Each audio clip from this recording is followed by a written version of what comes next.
The White House says President Trump only watched bits and pieces of the Comey interview. He didn't consume the whole thing because it wasn't a bucket of chicken.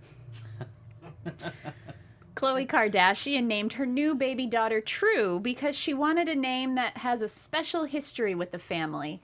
So it was either that or the name Instagram. $2 million worth of meth was found hidden inside 500 Disney character figurines near Atlanta. Authorities became suspicious when Disney princesses started having their teeth fall out. Oh. Reports say over 1 million illegal immigrants living in California have received driver's licenses. And they're all currently fighting for a spot in the Trader Joe's parking lot. The Trump Report starts now. Live from Los Angeles, California, AFTERBUZZ TV, and America's Voice. This is the Trump Report. Yes, indeed. Welcome to the Trump Report. Christian Bladt here, joined by Tamra Brown, Scott Moore, and I said your name, so there's not really much for you to do other than nod. So for people listening on iTunes, maybe they're not here. But on the couch, return guest, Royal Oakes, KNBC TV legal analyst, and on Twitter, at Royal Oakes, OAKES. People should really be following you on Twitter. You know, it's a couple of them do. It's great to be here. Thank you so much for coming all this way into the Valley here in the middle of the afternoon / night, depending on when people are watching it. In any case, Royal, we're going to start off. I'm going to put you on the hot seat because you are indeed on the couch, and it is not hot.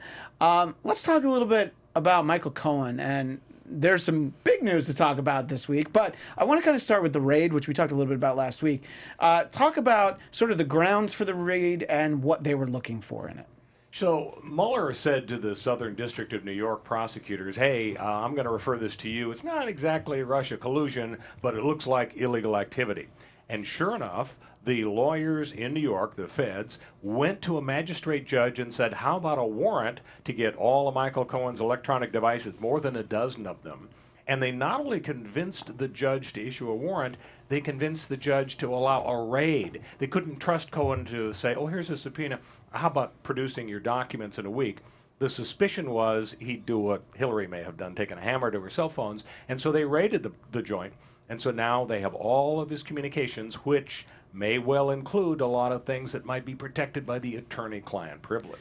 Right, and I guess it also doesn't give you the opportunity for, I think we've all seen the movies where the feds are closing in and everything's going into the shredder, and Right. so you didn't have time to get rid of any possibly incriminating documents. You referenced attorney-client privilege, so documents that are covered under attorney-client privilege, are they admissible, or how are you able to use those? Totally inadmissible, secret stuff. I mean, if you and I have a relationship, I'm the lawyer, you're the client, whatever you say to me, face-to-face, letter, email, smoke signals, it is confidential. Nobody can get it, and then even if they got it, they couldn't use it in court. But there's a catch. There's an exception called the crime fraud exception. And here's the deal. Let's say you and I are talking away and we're communicating, attorney-client privilege, right? But what we say is, how are we going to bribe Tamara? She's juror number 6. Pretty easy. Well, it may be easy, but it's a crime. And so even though it's a communication that would otherwise be privileged, if it's a crime... Starbucks gift card will do it. Okay. You and I are going to go to jail. She's going to get a Starbucks gift card. And so that's the hope of the prosecutors, is that there may be a whole lot of stuff between Trump and Cohen that was cooking up a crime of some kind. Judging from your activities earlier today, maybe an H&R Block gift certificate would have gone along. Congratulations on getting your taxes done before midnight. Almost didn't make it today. Anyway, so Scott, I know we talked about this last week, but sort of what Royal's saying, how disappointed are you going to be if we somehow find out that there were some amazing incriminating documents that are going to be inadmissible because they didn't meet the definition of criminal? Well, that's what we're gonna find out, right? And that's what Chelsea had mentioned last week, is basically if they were working together to do something illegal, then that's not shielded by the privilege. So For the sake of Royal and for more of our sporadic videos our sporadic viewers as opposed to people who watch every week, Scott always keeps the impeachment clock and countdown. Impeachment / resignation. Yeah, well, either or. You're right. It's not necessarily impeachment or resignation. Were we at 12:58 last week? Yeah, we were like 2 minutes to midnight. Is it more like 12:45 now? Doomsday clock. 11. Yes, it's a doomsday clock. It's more like 11:58 now, right? We've backed it up a little bit. Yeah. I have a question. Because I'm always pessimistic that anything is ever going to actually lead to anything to take Trump out. So what is the fantasy document? What would be our fantasy dossier league document that we would hope would come to light? Well, I can tell you what the fantasy document is, and it has to do with Prague. The suggestion is that Michael Cohen took a sneaky trip to Europe shortly before the election and met with a really high-up Russian guy in the government. Now, he denies it. He flashed the cover of his passport to prove he didn't go there, like he doesn't realize the stamps are inside the cover. But apparently there's no proof of him taking a commercial flight. Who knows? He might have taken some private flight. But the bottom line is, if that happened, that would put Trump so close to actual Russia collusion. But we don't have that kind of evidence. And at this point, we don't know if it's going to be like Geraldo's vault with nothing but a bottle cap, or is it going to be Uncle Scrooge's money bin overflowing with evidence of impeachment stuff? We just don't know. And Trump's just swimming around in Uncle Scrooge's money bin.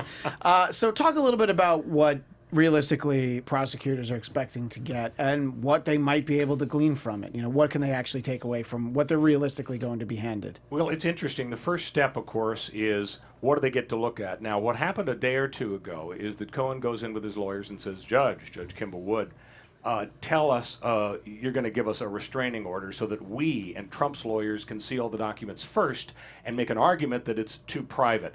But she said no.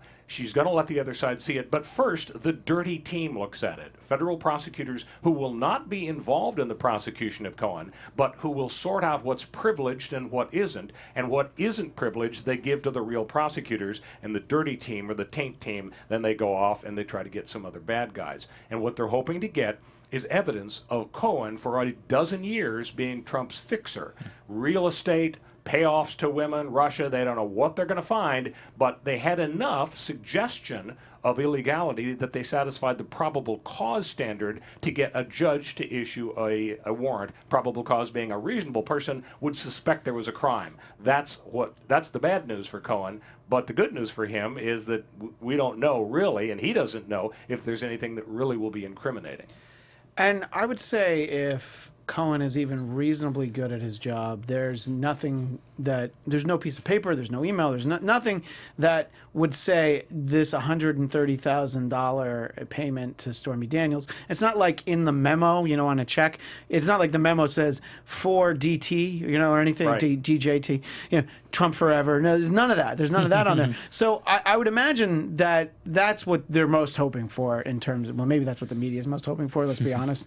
Odds are that even a moderately competent attorney isn't going to have anything like that can be found. Probably it's been wiped pretty clean, but you never know. Sometimes stuff is in there. And the interesting thing is, I think what Mueller's strategy is going to be is to flip this guy.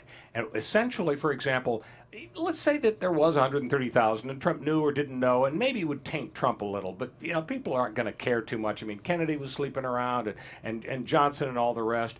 I think what the real exposure here, Christian, is that to the extent Cohen knows a lot of bad stuff and knows where the bodies are buried, and to the extent Mueller, when the dust clears in a couple of months, can say to him, look, pal, sit down and have a smoke, a cup of coffee, you're looking at 85 years. You'll be 130 when you get out. Yeah. Or you can go to prison for 3 years if you tell us everything and give us the goods. I think that is the ultimate dramatic conversation. Our tricky legal system. You bet. I don't know. I mean, if you get out of prison when you're 130, you still have another 50 years. Right. So I guess this brings us to sort of the flashy news of yesterday, the Hannitized news about Sean Hannity being a client. And Sean Hannity makes the same point that President Trump has made, sort of as all this has gone on, that attorney-client privilege is dead. And I feel like these raids and these things doesn't necessarily mean that, but I also, as I've said before, my law degree mostly comes from reruns of Night Court, which gives me occasion to mention the passing of Harry Anderson, which is tragic. I loved that show as a kid. Yeah. But again, that is my law degree, so perhaps I don't understand attorney-client privilege, but I would have John Larroquette represent me if I were ever in court. Is there any credence to what the president and Sean Hannity are saying about attorney-client privilege and being compromised in this instance? Well, not really. The president has it wrong because he says, oh my gosh, they're getting his attorney-client privilege stuff. That means the privilege is dead, and that's awful. But it isn't dead. It's just the crime-fraud exception. The crime-fraud exception says that if there's bad Trump stuff in terms of communications, then we may all see it. So he's wrong there. Hannity's a different situation. What happened was Cohen goes to court and says, oh, Your Honor, everything's privileged, and I had all these clients, three clients actually in the last 2 years, and so please don't hand over privileged stuff. And the judge says, who are your clients? If you want me to decide it's privileged, I got to know who they are. Yeah. If there's a memo from you, a lawyer, to the client, and he says, well, there's Elliot Broidy, the fundraiser for the Republicans. There's Mr. Trump, and there's somebody else, the third. I don't want to. And he was absolutely resistant to revealing the name of the third client. He was forced to do it in open court with the judge. He even offered to put it in a sealed envelope like he's on a game show or something. And she said, no, you got to blurt it out. He blurts it out. And, of course, snorts and giggles and chuckles in the courtroom. Sean Hannity, all the reporters run from the door. Bottom line is Hannity's all over the place on his radio show. He says, I never hired him. I never had an attorney-client privilege. Then an hour later he says, I might have given him a $10 bill, to establish the attorney-client privilege. Mostly real estate. Mostly, well, then what else? So Hannity does not want to be tainted with this brush of, I've got the lawyer who's the cover-up guy, the fix guy, the strippers and so on. But at the end of the day, he probably just had a few fairly harmless conversations with this guy. I mean, it's unlikely that he has the same kind of business activity as Donald Trump, and yet he doesn't like the idea of being drawn into the whole mess. Well, two things. I think the first is that Hannity will be able to call a number of character witnesses who will attest to the fact that he is indeed a great American. Number two, I think we're going to find out that Cohen represented him in his very messy divorce with Combs, Alan Combs. The joke would have been funny if I could have remembered his first name. I was going to call him Sean Combs. I know, Nope, that's Puff Daddy. Which, by the way, what a show that would have been. Hannity and Combs with Puff Daddy. Sorry. They should do that now. So, yeah, put that on my to-do list. But all of the mixed comedy aside, you're getting the impression that he didn't really represent him in something. There's probably not like a incredibly messy, cover-up that he was involved in. But there's a cable news channel with an MS at the beginning of it that would probably everybody's head would explode. The multiple sclerosis. Just imagine how Rachel Maddow you'd see her head explode on the air if it was like, actually Sean Hannity has this really torrid affair. It's unlikely there was anything terribly substantive or anything very salacious. Who knows? Some juicy stuff might come up, but it's unlikely to really lead to much because the real ball game is Cohen and Trump. One interesting thing people might start to say is, let's get this straight, Mr. Hannity. You've been talking about Cohen and Trump for so long. You didn't bother to tell your viewers that Cohen is your lawyer. Now, wouldn't that have been nice for them to know? And I think he has an answer, though, that's fairly decent. He's not exactly Walter Cronkite. He's not the source of authority delivering the news objectively. He's a commentator. We know he loves Trump. We know he's on the phone in the evenings with Trump. So the fact that he didn't reveal that his lawyer, for some reason, is Cohen, I don't think it's going to cause Hannity's base to care. I don't think it's going to cause Fox News to care, but it is a little weird. And if he were a straight journalist, he could be in some hot water. Right, but as far as Fox News is concerned, it's nothing compared to what Bill O'Reilly was up to. So they're like, oh, this is it? Great, that's relief. But, Tamra, when you heard this news, the comedy mind must have been at least mildly stimulated, or perhaps it was fixated on looking for 1099s and W-2s. That's all I did today. Christian, by the way, has anybody ever asked you if you were Sean Hannity? Maybe a younger Sean Hannity, but I don't think I look. Does anybody else see a little bit of a resemblance there? The one I always get is Nathan Lane. It kind of stops there. okay. Yeah, but Yeah, I'm as I will often say, I'm slightly taller, but a lot gayer than he is. Anyway, but in terms of Sean Hannity, so you hear this. It doesn't matter now what the truth of it is, because there's truth for comedy. So there's this, I think, lends itself to, although we didn't have any jokes about this at the top of the show. Didn't have any jokes about Sean Hannity. It's one of those comedy bits where it's like you would prefer not to have the comedy when it's matters of just like just things unraveling so terribly that it's like I wish we didn't have an opportunity to make jokes about this. Well, that's the reason I'm going to stand up anymore, because I had a good 8-minute chunk on the Hindenburg, and you know what? Sure. I've heard about it. My entire career I've heard about that old Hindenburg bit. It really didn't play well, especially when I did the Yuck Yuck factory at Lakehurst, New Jersey. But Scott, you hear about Sean Hannity, and you're looking at the world. Obviously, things are funny to you. Yes. But you had to be excited. I was excited for you when I saw it. I mean, it kind of goes back to what Roy was saying. It's like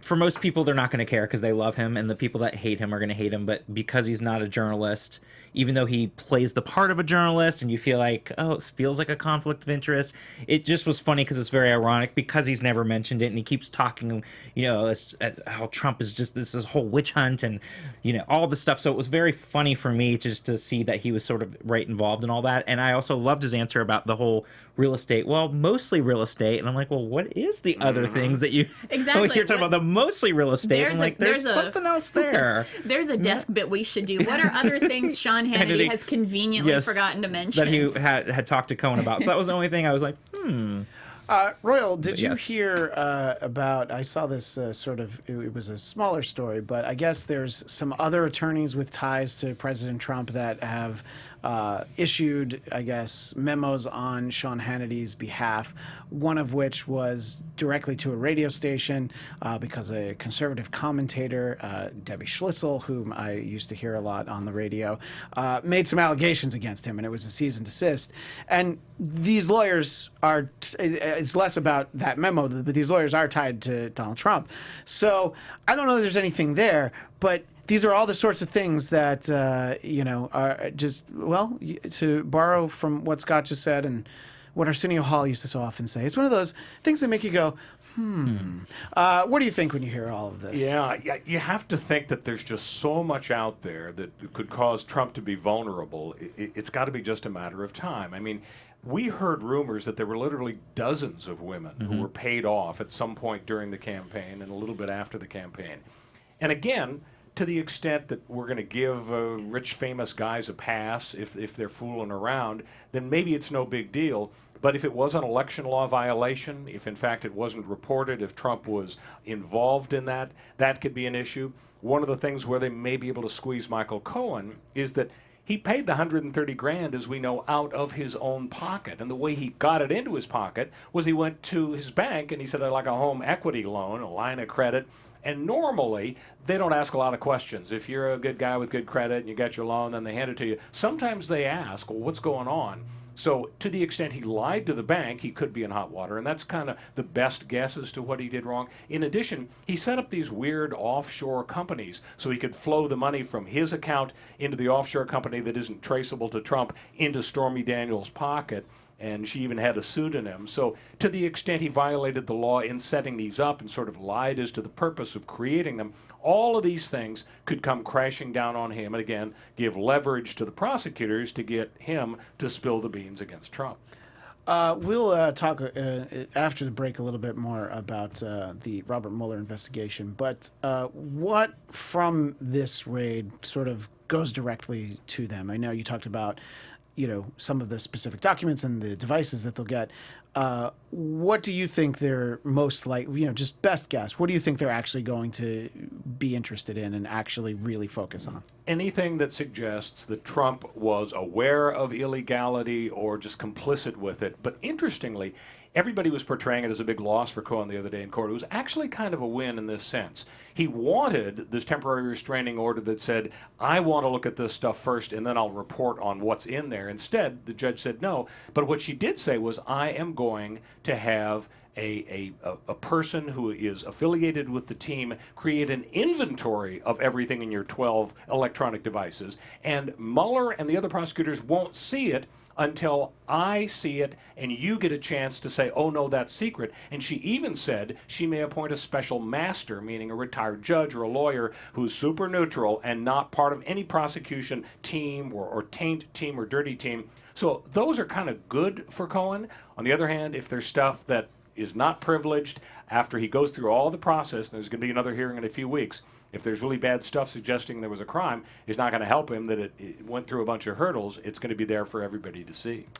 We see this a lot in movies, TV shows featuring the mob, sort of the code that people can speak in. So if there's a communication that's like, hey, talk to that friend of ours, dealt with that problem with a capital P, everything's good, is that incriminating enough or is it too vague? You know what I mean? Like if it's in some kind of code, and I used a really clunky basic code, but at the same time, are you able to actually use something like that if you're like, well, clearly they're talking about something else? Absolutely. If there's separate evidence that sort of translates the term, it can be incriminating. I can think of an example.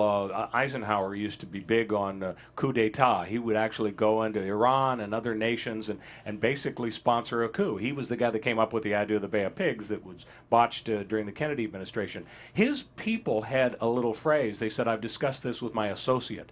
Eisenhower didn't want his fingerprints on these coup plans, right? The overthrows. But when they said the associate, we now know, digging through all the Eisenhower papers, they meant Ike. And so it's the same thing now, 60 years later. You could have sort of a code name for somebody, and if there's evidence that that's what he really meant, that could take Trump down. Tamra, what are some of the code names you use when you deal with the mafia? I mean, you're joking, but I'm half Italian. I don't feel comfortable answering that question because, frankly, my Uncle Nino will find out about it. And Uncle Nino always says, Yep. there is no mafia. And then, and then your yacht, there goes the yacht. All right, well, we're going to take a very quick break, unbelievably quick break, but when we come back, we're going to talk briefly about Robert Mueller because we have a legal mind here on the couch. So stick around, we'll be right back.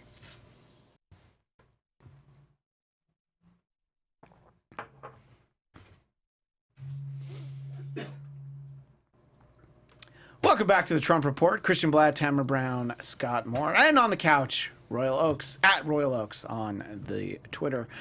We talked about this within the last couple weeks, but I wanted to get your perspective. There's concern, and you have Republicans urging President Trump not to do this.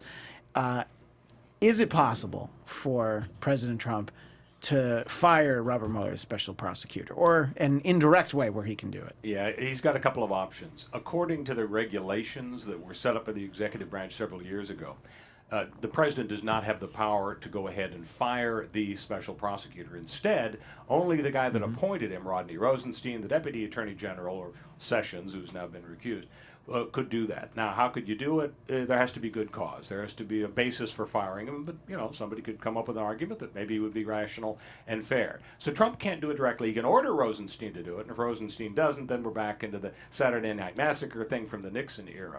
But Trump has another option. He could say, well, look, I'm the boss of the executive branch, and this whole special counsel thing exists because of an executive branch regulation. I hereby rescind the regulation, so poof, there is no more special counsel, and he's out of there. The difficulty thing is, I think that Trump's advisors have convinced him that it would be touching the third rail. You'd die if you tried to fire Mueller. Maybe Trump will try to get cute and say, well, let's see, I'm going to fire Rosenstein, and then I'm going to fire Sessions, the attorney general, get a new attorney general who isn't tainted by the need to recuse himself, so he will then ride roughshod on Mueller or try to fire him. Bottom line is Trump is making the pitch that the guy is just unfair, that 14 of the 16 lawyers on his staff gave to Hillary and Obama. Would you want somebody like that with diametrically different views from yourself as your jurors? And so now he's got, in addition to all his other arguments, the idea, all right, they're shredding the attorney-client privilege. So those are the options Trump has. You know he'd love to fire Mueller if he could. He's so combative and pugnacious, he'd love to just say you're fired like he does to everybody else, but he feels he can't do it because his advisors have convinced him it would really, really be a bad idea. Well, you know, those advisors always are so successful at telling him not to do things because they're a bad idea. In terms of people that he has fired, though, let's, Scott, we'll start with you. Scott fired from the Trump administration. Yes, on day one, oddly enough. Apart from the Trump report, but then he keeps showing up. Hired back, yes. And then he keeps showing up. So we've got some, Jim Comey has been making the rounds, and the book's out. He's doing a lot of interviews. What are some of your key takeaways from what he's had to say? And what do you like about President Trump's response to all of it? Well, you know, it's you hear both sides to it, and you also hear the side of like him going out and wanting to make money off of a book and a tell-all. But I always say to everyone, I'm like, hey, if you have something to say, that's the American way right there. Go ahead and do the tell-all, whether you agree with it or not. But you know, he clearly has something to say. He knows. He was the one that was intimately involved in the situation leading up to the election in 2016, and you know, people from both sides say that the election was affected by what he chose or to do or not to do with Hillary and with Trump and everything else. But you could tell he was definitely trying to get some jabs in with Trump, especially the way he was describing him with the half moon, with the half moon eyes, probably for goggles for tanning, and that his hands were small but not unusually small, and you know. It's a handsome gentleman, as we can see behind us here for those watching on YouTube. Yeah, go ahead. No, but I was gonna say, but it's. You hear about the notes and the detailed notes he was giving. I think the most surprising thing out of all of that was the fact that that his wife and his daughters were voting for Hillary. He said he didn't vote because he didn't want to be partial, which I thought was an interesting comment. But it was fascinating to kind of learn that his wife and children, ostensibly he's a Republican, and you know, children and spouses can be different political affiliations, but it was fascinating to learn that little tidbit. But I you know, I love the way they, in the ABC interview, when they showed him, when we've heard him trying to blend in with the curtain, and then they did the whole highlighted thing with him in the corner when Trump calls him out and he has to walk across the room to go shake his hand. And it was definitely entertaining, good TV. Didn't get the ratings if in Trumpies. Well, that's all that Trump cares about. Like Stormy Daniels did, yeah. But you know, it was interesting to hear his side of it, and we know there's both sides, especially when it's involved with something like this.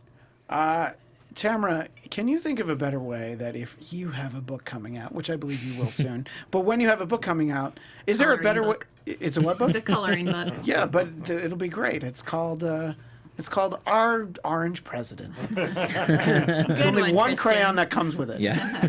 And it's red. No, if you're trying to sell a book, is there a better way to get free publicity than have the president tweeting about how you're a piece of garbage and your book is a bigger piece of garbage? Apparently not. I mean, you can put your book in a box that says "Muggles do not open," or so that you've got. That's a Harry Potter reference. not a lot of nerds out in the crowd. There's not a lot of Harry Potter fans following the Trump report. Comey. No, I think they must be. Yeah, so I'd say probably that is the best thing to do. Is have Trump tweet disparaging remarks, and also have Sarah Huckabee Sanders. Look, Comey is a liar and a leaker, and he is not to be trusted. It's bestseller right there. Free advertising. Yeah, I mean, if you got Sarah Huckabee Sanders also, you know, you could put that on the. Well, I guess on the paperback, you could put that quote from. A liar and a leaker. And honestly, is the that's a phrase great used idea. Over and over again. Which is coincidentally Trump's nickname in Russia. Hey! No, I like that because it's racy. Yeah. No, but honestly, for the paperback, those are the quotes they should put on that book, like what Sarah Huckabee Sanders and what Donald Trump says about it. Royal, you see the rounds that James Comey's making, and what are just some overall thoughts about him and what he's had to say lately. I think it's really bad for him to come across kind of petty, talking about the eyes, talking about the hands, saying he's unfit to be president, he's a liar, because it undermines his credibility. He's trying to make money through the book. He is going to be a key witness down the road, maybe an impeachment trial, who knows what the context is, but he's a key finger pointer at Trump. The idea of Trump obstructing justice. I mean, the idea of firing Comey because he was working on the Russia thing, which essentially is what Trump admitted to, I think, Lester Holt on NBC, to the Russian in the Oval Office. So I think that hurts Comey's situation. But what a bizarre guy. I mean, what a historic figure he is. He's ticked off everybody. I mean, the Hillary folks still hate him. You know, Lanny Davis is making the rounds. He wrote a book essentially saying Hillary lost because of Comey, dragging it out in October. And obviously the Trump folks hate him. I mean, nobody, in that sense, maybe you think maybe he's not a bad guy if everybody hates equally, him. yeah. But everybody seems to have pretty solid reasons for doing it. So he's a very peculiar figure, and I just think he's hurting his credibility by making these personal attacks. He's the Yankees of former FBI directors. No matter who you are up against, everybody can chant, Comey sucks, Comey sucks. I mean, it's a valid point because you know, his statement about investigating Hillary really only needed to affect about, I think, probably less than 1% of overall voters. You can break it down by some of the states, but it's really just had to affect very few people's minds because of how close the election was. Although I believe someone who lives at 1600 Pennsylvania Avenue will tell you that the results were huge. But Barron has been saying yeah, that. Barron's really been talking a lot about it. Anyway, we're going to take another short break, our last break of the show, and then we've got some more interesting topics to talk about. What are they? Well, you're going to have to stick around and find out now, aren't you? We'll be right back right after this.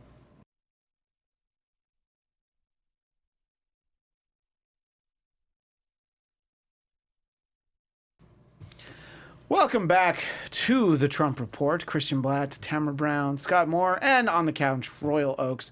Royal, I wanted to talk about something that I don't quite understand the legality of, which is great that you're here. We talked last week about President Trump saying that he wants to put troops, i.e. the National Guard, along the border to help protect the construction of the border wall and also, you know, just to protect the border.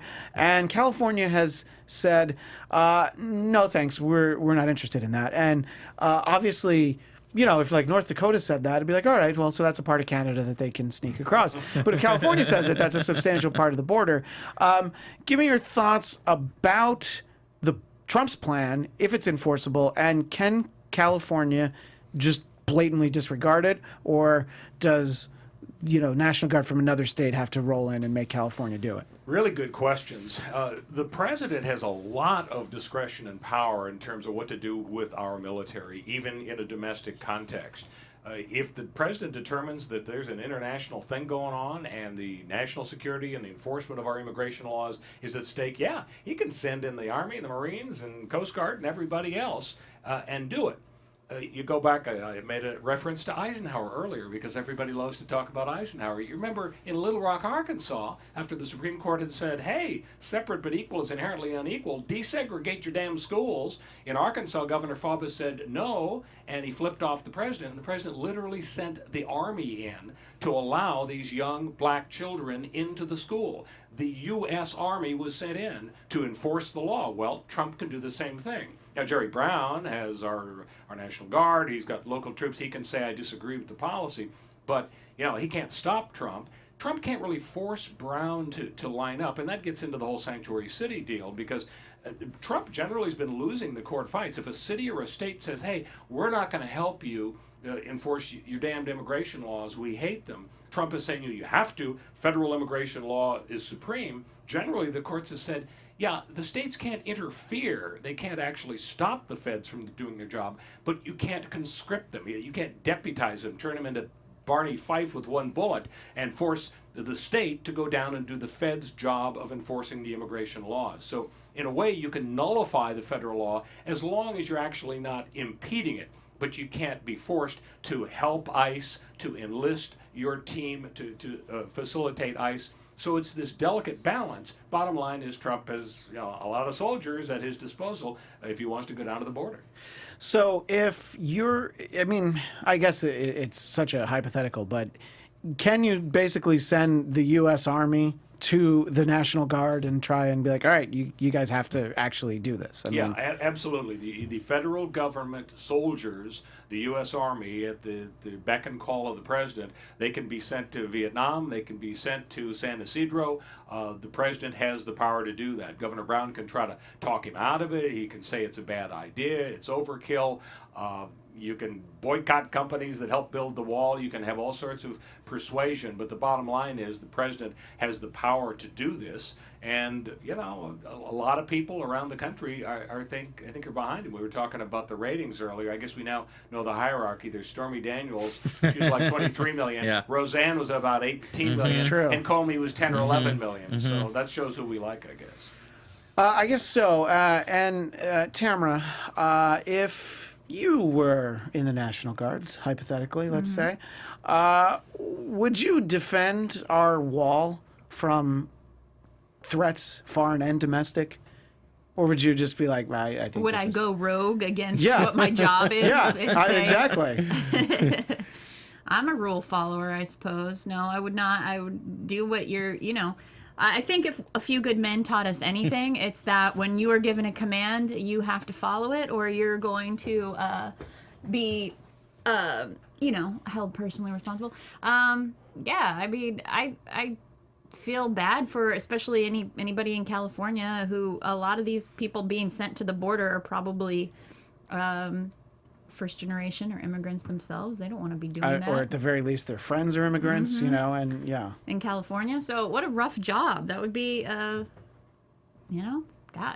What I learned from A Few Good Men is that I want Jack Nicholson on that wall, and I need him on that wall. That's really all I need. And so this is the wall to have him on. But why don't we say... Which Jack Nicholson, though? Today's? Yeah, Jack now doesn't really do much except cuddle. He He's doesn't even only go on the Lakers floor. Yeah, like, exactly. I don't know. So Maybe we want Tom Cruise to cross-examine Trump at the impeachment trial to get him to do what Nicholson said. You can't handle the I truth. feel like- I love your reference to A Few Good Men, solving a lot of problems here. Trump would also want that. He would be you mean if Tom Cruise were... cross-examining him. Do you think he would jump up on the couch about how excited he was that he With Tom Cruise? Tom Cruise, not President Trump. He's not fit. Trump is not physically able to. I don't think so either. Well, I don't know that a That's not a couch lot. has been... I know we shouldn't make fat jokes, but I don't know that I'm a not- couch has been constructed that would be sturdy enough for the president to jump up and down on. Scott, how do you feel like this would play out? Do you think that President Trump would just back down and just talk bad about California like he's already Well, done? it was funny because last week, he tweeted, he's like, "Oh, thank you for Jerry Brown for agreeing with this," and then of course, Governor Brown had to clarify and said, "I'm sending them down, but for these reasons." And then of course today, now Trump goes back to his usual, arguing about Governor Brown not listening to what they were doing and how the wall's already being constructed down there and all this stuff. And I think Trump enjoys having that foil. Because he clearly hates California, because that's the main reason why he lost the popular vote, that he still can't accept the fact that he lost the vote by 3 million. So he's trying to find ways of nullifying that. So he hates everything that California stands for. So for him, it's nice to have that foil. Especially avocados. Thank you. I'm glad you said it. People are usually afraid to point that out. But we also know it's a lot of political theater too, because we know that the immigration numbers have been down for the past couple years. Not even since he came into office, they've gone sharply down since he came into office, because clearly the welcome mat is not there anymore with him. So the numbers are way down on immigration. So we already know that. And so it's a lot of political theater. The National Guard is very limited in what they can do, which we talked about last week. They can't fire weapons. They can't do much. They're there more to observe. So it's a lot of political theater. And yes, if he wants to send guards down, and that's what Brown said, and in a way it behooves Brown not to make a bigger deal, because like Roy was saying, then you can escalate it and it makes it uglier, because then Trump will federalize those National Guard troops and he'll bring in more troops, and it'll become a stickier situation where at least this way Brown feels like he's obeying what the president wants and still sort of getting his way of saying this is what they're doing and this is what they're not doing. Whereas if you take that control away, if you escalate and allow Trump to federalize those National Guard troops. So Well, there's a lot more we can talk about. We only have a few more minutes, and because Royal's here, I wanted to get your thoughts on The royal wedding. yes, thank you. I'm glad you asked to know. My invitation was lost in the mail. There's still time. Maybe it was an Evite. The In the spam folder. yeah, just check that. There was a ruling from the Supreme Court. Neil Gorsuch sided with the liberal justices and voted down part of the law that makes it easier to deport immigrants that are convicted of crimes. One, do you think somebody had to remind Trump, hey, no, this is your guy that did this? And two, are you surprised that Gorsuch sided with the so-called liberal justices on this? I was a little surprised because he has really been billed as a guy who's just a pure conservative, a delightful pick by Trump. Really, the base was delighted. So it's surprising. On the other hand, you're not always going to vote the party line. But I think more than any other justice in recent years, he has fulfilled the promise and the hope of the person appointing him. We've seen so many cases from, Souter totally disappointed the Republicans. A lot of justices end up kind of shifting one way or the other, usually from the right to the left. But Ruth Bader Ginsburg, boy, she is hanging in there. She is going to do whatever it takes to survive. I think we know who the cool kids are on the Supreme Court justice, and once you're in, you want to side with the cool kids. And she's been amazingly frank about expressing her opinions during election campaigns, Yes. taking sides. Supreme Court justices don't do that, Exactly. but there's something about that lifetime appointment. She knows that nobody's going to get rid of her, nobody can fire her, so she is frank and earnest about everything. But yeah, I think it was a little surprising that he kind of departed from the party line. I wouldn't hold your breath for another big liberal vote out of Gorsuch. Are you particularly familiar with the case that they ruled on enough to understand why it would have made sense for him to? It's really hard to know. I think he's got a libertarian streak, and during the hearings, everybody learned that a terrific command of constitutional law and so on. But I think it was just surprising that he would join the liberal bloc in that situation because he's just been a very reliable vote with Clarence Thomas and Samuel Alito, and you've got a couple of swing votes with Anthony Kennedy and the Chief Justice, John Roberts. They're kind of unpredictable. They vote for gay rights. They vote in favor of Obamacare. So they're kind of swing votes. If Gorsuch were to also ease into that category of being unpredictable, that could really thwart a lot of Trump's plans. Yeah, I guess well, what doesn't thwart Trump's plans at this point? Who thwarts Trump's plans better than Trump himself? Yeah, he is the best at that. No one is better. I guess the last thing that we'll talk about, because we only have a few minutes here, is the serious strikes that we're going to be more fire and fury. And maybe, look, there were strikes, so people, of course, always get, anytime that President Trump mobilizes the military, people get concerned. And then it seems to be backed off a little bit. Scott, what do you think? Do you think that I want to say handlers, but it's really his advisors got into President Trump's ear and were like, let's downplay this a little bit? Or how do you think, what accounts for the way it played out? Well, I would say the one thing I think that was really stupid on his part was doubling down on the mission accomplished tweets and then repeating that again over the weekend, because it wasn't that long ago that we had another Republican president who said mission accomplished with a banner behind him.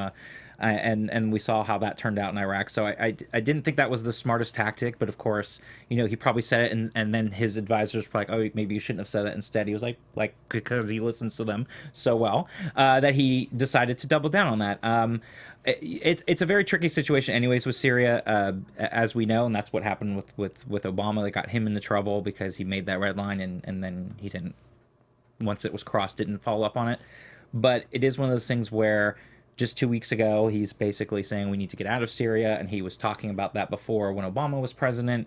And that if you go too far, that you start adding issues and having to bring more troops in, and then all of a sudden now you're invested more heavily when we still have two other wars that we have yet to fully wind down, and that spreads the troops too thin. So I think what he did was stupid. Going back to the mission accomplished thing, I think that was a silly thing to say for what they were doing, and that was a lot lower key than they made it out to be at the beginning. Tamra, every time that President Trump mobilizes the military, I alluded to people get nervous. What's your reaction when you hear that President Trump is sending some troops out into action? Oh, definitely get nervous. But the thing of it is that what's happened when nothing comes of it, which is good, but ultimately these are just sort of like, what's it, crying wolf? Like, are we going to, things are going to get so muddled now when he's like, makes some declaration of war and then it fizzles out in a tweet. I don't know. It's such dangerous territory to not know what you can and cannot take seriously from the leader of a country. Well, I mean, I guess it's easier when it's a different country, but when it's this country, that's I guess when the rest of the world takes notice.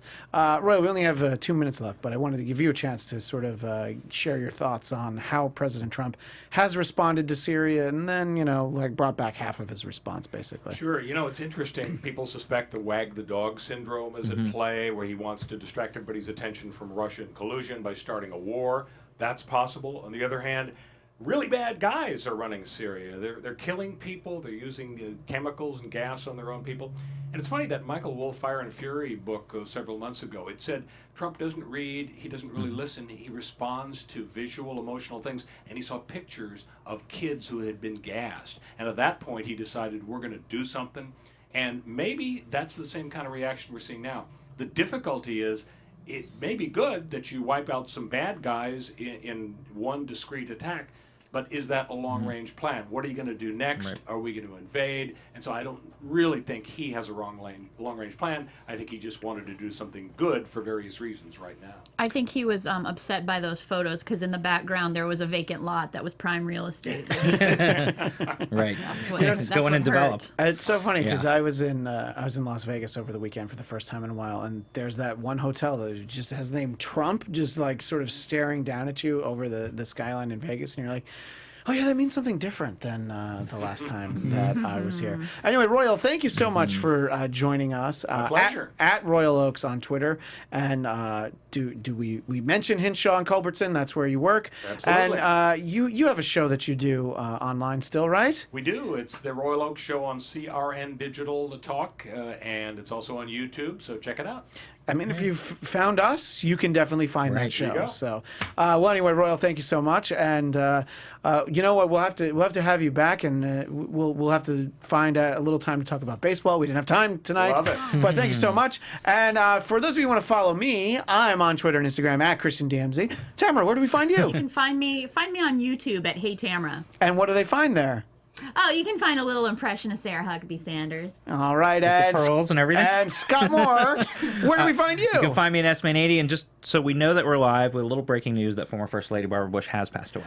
Well, I'm sorry to hear that. Yes. At least we go out on a really sad, depressing Yes, note. exactly. Anyway, thank you so much to everybody who joined us in the chat, and we will see you next Tuesday at 4 Pacific, 7 Eastern. Thanks so much. See everybody then. From executive producers Maria Menounos, Kevin Undergaro, Phil Svitek, and the entire AfterBuzz TV staff, we would like to thank you for listening to the AfterBuzz TV network. To watch or listen to other after shows and post comments or questions, be sure to visit AfterBuzzTV.com. I'm Sir Richard Wentworth, and this has been a presentation of AfterBuzz TV. The views expressed herein are those of the hosts only and do not necessarily reflect the views of AfterBuzz TV or its owners or principals.